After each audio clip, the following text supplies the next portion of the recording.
Chers collègues, bonjour. Le 4 juillet, une séance du comité social territorial, anciennement comité technique, s'est tenue au département des Alpes-Maritimes. Le premier point qui était inscrit à l'ordre du jour concernait une réorganisation proposée des services du cabinet du président et de la direction générale, et le second point inscrit à l'ordre du jour concernait une extension possible du périmètre des accords du Ségur de la santé.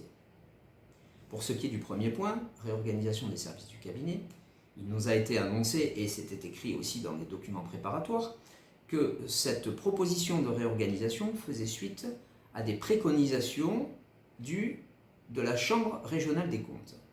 Légitimement, la CFDT a demandé quels étaient les éléments de préconisation et quelles étaient les remarques effectuées de la Chambre régionale des comptes. Le directeur général nous a dit qu'il ne pouvait nous donner en l'état le rapport de la Chambre régionale des comptes ni les préconisations, puisque le rapport n'était pas définitif et qu'il était toujours évolutif et qu'il pouvait y avoir des variations.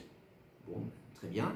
Nous irons donc en temps voulu sur le site de la Chambre régionale des comptes et chercherons ce rapport une fois qu'il sera totalement définitif. Nous avons donc ensuite demandé quels étaient le nombre d'agents concernés, quel était le périmètre de cette réorganisation, ce qui n'était pas inscrit dans les documents. Donc, selon toujours les dires du directeur général, 170 agents seraient dans le périmètre actuel du cabinet.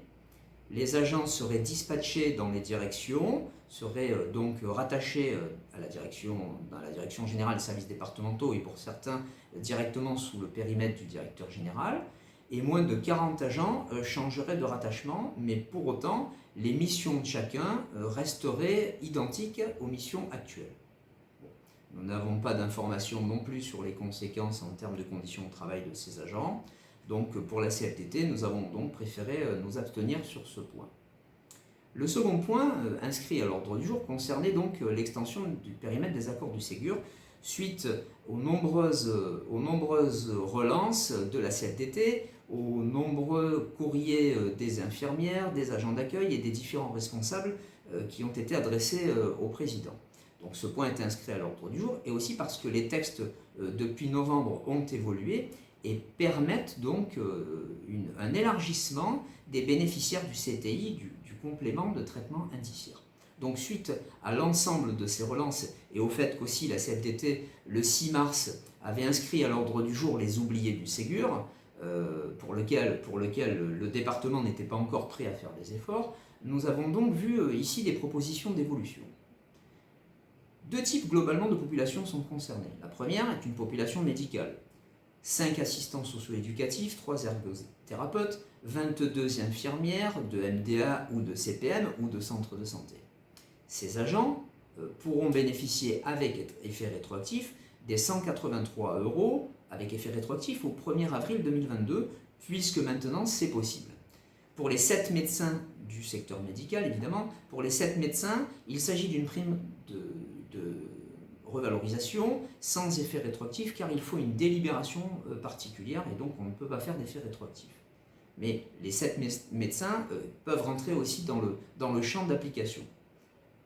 La deuxième population qui est concernée, essentiellement une population administrative, notamment 135 adjoints administratifs qui exerçaient jusqu'à présent, et nous l'avons de nombreuses fois souligné, des missions d'accompagnement socio-éducatif. Pour ces agents qui sont concernés, donc nous avons des secrétaires de MSD, des secrétaires de PMI, secrétaires de l'Institut Axel Kahn par exemple, les secrétaires du CEGID, des secrétaires du centre de santé, mais aussi des secrétaires de CPM, de MDA, des référents éthiques et assistants RTI par exemple. Pour ces populations-là, il sera possible de verser un CTI mais sans effet rétroactif, avec une articulation administrative qui consisterait à ce que les gens optent pour un cadre d'emploi d'agent social, où les grilles sont les mêmes que le cadre d'emploi des adjoints administratifs, mais le fait qu'il soit sur un cadre d'emploi d'agent social, ça permettrait à cette population qu'ils puissent bénéficier du CTI. Si les agents qui sont intéressés optent, à partir du moment où ils opteront, ils pourront bénéficier de ces 183 € mensuels. Si le droit d'option amène des doutes, la CFDT reste toujours à disposition pour expliquer les enjeux, c'est-à-dire les points positifs et les points négatifs, ou en tout cas lever les doutes pour que chacun puisse individuellement faire son choix. Deux types de populations, hélas, et nous l'avons une nouvelle fois souligné en séance, ne pourront bénéficier à ce jour, c'est un choix de l'administration, de ces mesures, y compris de ces mesures avec extension, parce que le directeur général, se réfugiant derrière, les textes ne le permettent toujours pas. Ce sont les agents de catégorie B qui font le même travail, les mêmes missions que leurs collègues, mais qui, elles, sont des agents de catégorie B et donc potentiellement ne sont pas inscrits dans les textes. Effectivement, ce sont les rédacteurs.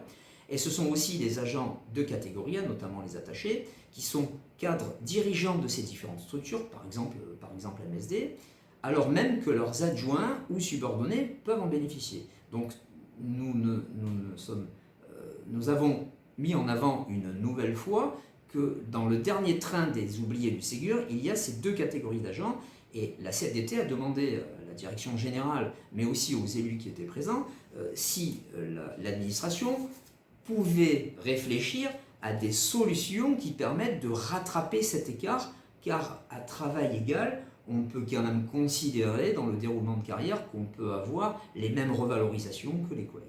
Voilà. Donc, nous sommes une nouvelle fois intervenus fortement, comme je le disais, en espérant que cette prise de conscience de l'administration puisse aboutir à de nouvelles réflexions, à de nouveaux échanges, et qu'on puisse avoir de nouvelles réunions afin qu'on puisse un jour pouvoir valider de nouvelles mesures. On vous remercie et nous nous tenons toujours prêts pour répondre à la totalité de vos questions. Nous vous souhaitons un bel été. À bientôt. Au revoir.